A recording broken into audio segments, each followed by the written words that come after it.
Hey, everybody, this is Dr. William Clark here for Leadership Conversations. This is the show where we talk about leadership according to the world that matters to you. I wanted to come on quickly and talk about innovation that works. Now, depending on the business you're in, innovation has different tolerance levels. And so, the industry you're in, the type of business you're in, the type of customers you're serving, innovation, the tolerance levels can vary. And so, what I'm about to share may not be wholly relevant to your industry, to your work.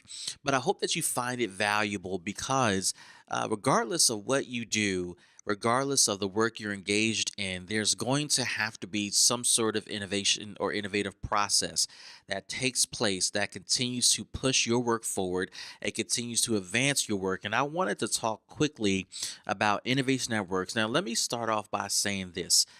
There are three types of innovation levels that you should be aware of as you continue to explore whether innovation is going to be useful for your work. Now, the first level of innovation is incremental innovation. That means you take innovative steps piece by piece. Is almost like a child taking its first step. So a child begins to, as they get stronger, learn how to sit, and then they start to crawl, and then they start to walk. And as that child goes to that elevation or goes to that process, they ultimately get to the point right after or right before they turn 1 year old that they begin to balance themselves and walk, and then they start to evolve to running and then go on from there. Think of that as incremental innovation within your organization. It is a slow process, particularly if other people are involved in a process or have some sort of input or impact on the decision whether to move forward with innovation or not.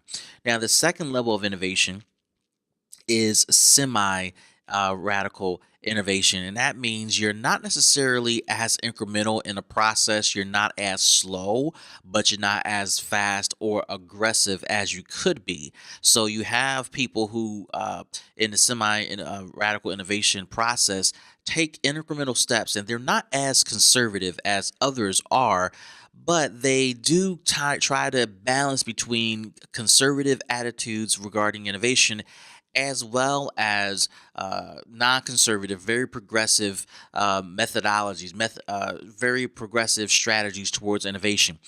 This person doesn't necessarily represent a balanced view of innovation at all. This could be People could be in a semi-radical perspective of innovation because of financial constraints, geography, the industry, regulation, etc. And because of those constraints, known and unknown, that may force someone to choose any one of these categories, but particularly the semi radical innovation level. And of course, as you may guess, the third level of innovation after incremental semi radical is completely radical. These are innovative steps that you take that are completely extreme. There's no conservatism about it. You're full speed ahead, and there are moments when that type of innovation is necessary and required for the process that you're going through. And I would tell you, just because the term radical is thrown out there, is not intended to portray that moving forward progressively or moving forward aggressively is something that is radical or lacks wisdom or sense. What it's trying to portray here is that when you are moving forward with radical innovation, that means you're throwing away everything that has worked for or in exchange for doing something that is unproven but may have a big payoff. It can be risky. It can put some things at risk, operations, cash flow, partners, customers, etc. But at the end of the day, if your industry, if your business requires something radical to happen in order to stay alive or to do something totally different just so you can advance the technology or the pace with which the industry is moving, perhaps you're going to have to do something that is radical. Now, even though I share these three levels with you, the question you got to ask yourself is which of these are going to work for your organization? As I've said during this short podcast, it depends. It depends on the industry. It depends on the culture of your organization. It depends on the strategy of your organization, its mission, its goals, the environmental constraints. Environmental constraints could be legal, economic, customer reaction, etc. All these things factor into whether you need to be incremental in your innovation, semi-radical, or radical. And in some cases, because of your organization finding its footing, it might not be in your best interest to do anything beyond incremental changes. If you think about the life cycle of a vehicle that has a successful design that's beautiful and attractive to customers, as well as modern tech.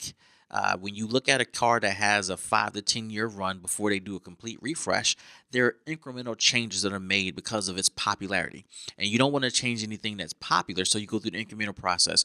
Perhaps there's a car line that is popular but needs to be updated a little bit, right? Then when you go through the semi-radical, but then there are vehicles that are just completely behind the eight ball, not as relevant, sales are sluggish, customers are not excited, and you go through a completely radical change of design and inclusion of technology just to be competitive. And it's the same concept within your organization.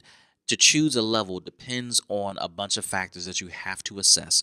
And so I would encourage you to assess where your organization is and what it needs in the moment to determine which part of the innovation process that works for you and for your customers. I hope you find this helpful. This is Dr. William Clark for Leadership Conversations, and we'll see you in the next show.